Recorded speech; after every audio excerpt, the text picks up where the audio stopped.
प्राचीन काल में एक सेठ जी के 7 पुत्र थे। सातों के विवाह हो चुके थे। सबसे छोटे पुत्र की पत्नी श्रेष्ठ चरित्र की, अत्यंत गुणवान और सुशील थी, परंतु उसके कोई भाई नहीं था। एक दिन बड़ी बहू ने घर लीपने को पीली मिट्टी लाने के लिए सभी बहुओं को साथ चलने को कहा, तो सभी डलिया और खुरपी लेकर मिट्टी खोदने लगीं। तभी वहाँ एक सर्प निकला, जिसे बड़ी बहू खुरपी से मारने लगी। यह देखकर छोटी बहू ने उसे रोकते हुए कहा, मत मारो इसे, यह बेचारा निरपराध है। यह सुनकर बड़ी बहू ने उसे नहीं मारा। तब सर्प एक और जा बैठा।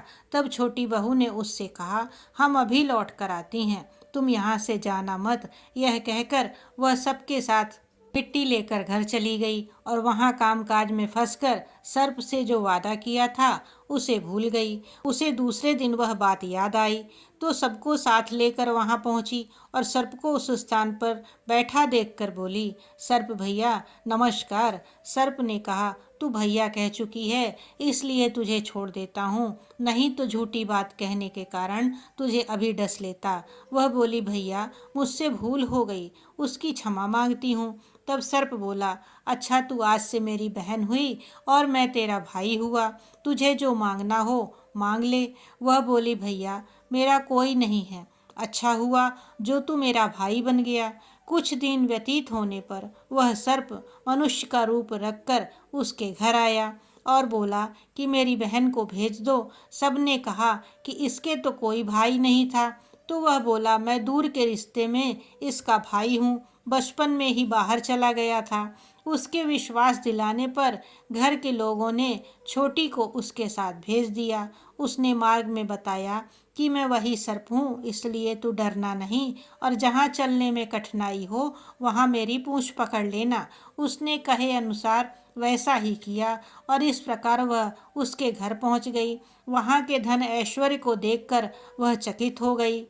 एक दिन सर्प की माता ने उससे कहा, मैं एक काम से बाहर जा रही हूँ, तू अपने भाई को ठंडा दूध पिला देना। उसे यह बात ध्यान न रही और उससे गर्म दूध पिला दिया, जिससे उसका मुख बुरी तरह जल गया। यह देखकर सर्प की माता बहुत क्रोधित हुई, परंतु सर्प के समझाने पर वह शांत हो गई।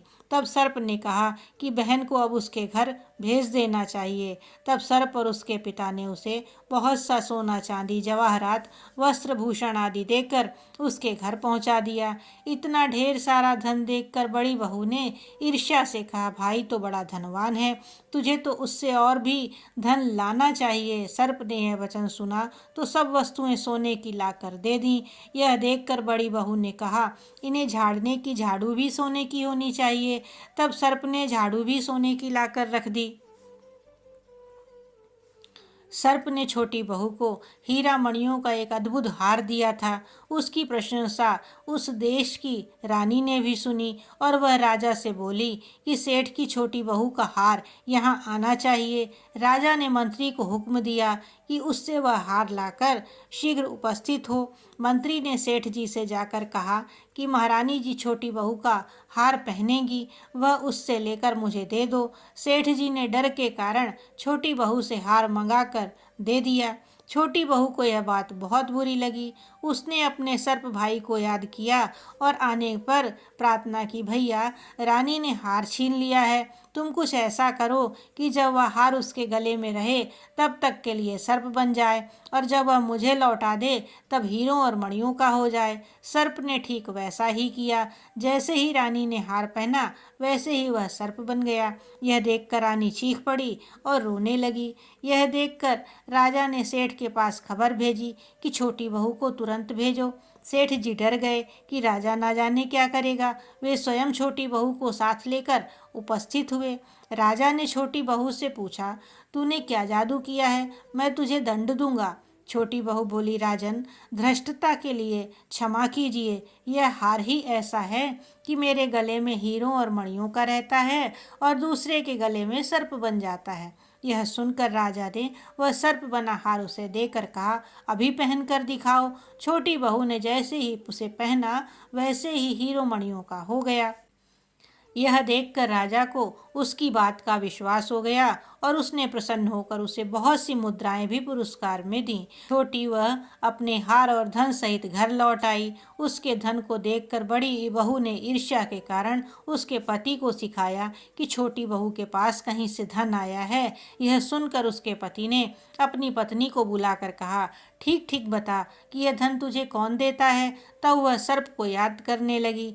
तब उसी समय सर्प ने प्रकट होकर कहा, यदि मेरी धर्म बहन के आचरण पर संदेह प्रकट करेगा तो मैं उसे खा लूँगा। यह सुनकर छोटी बहू का पति बहुत प्रसन्न हुआ और उसने सर्प देवता का बड़ा सत्कार किया।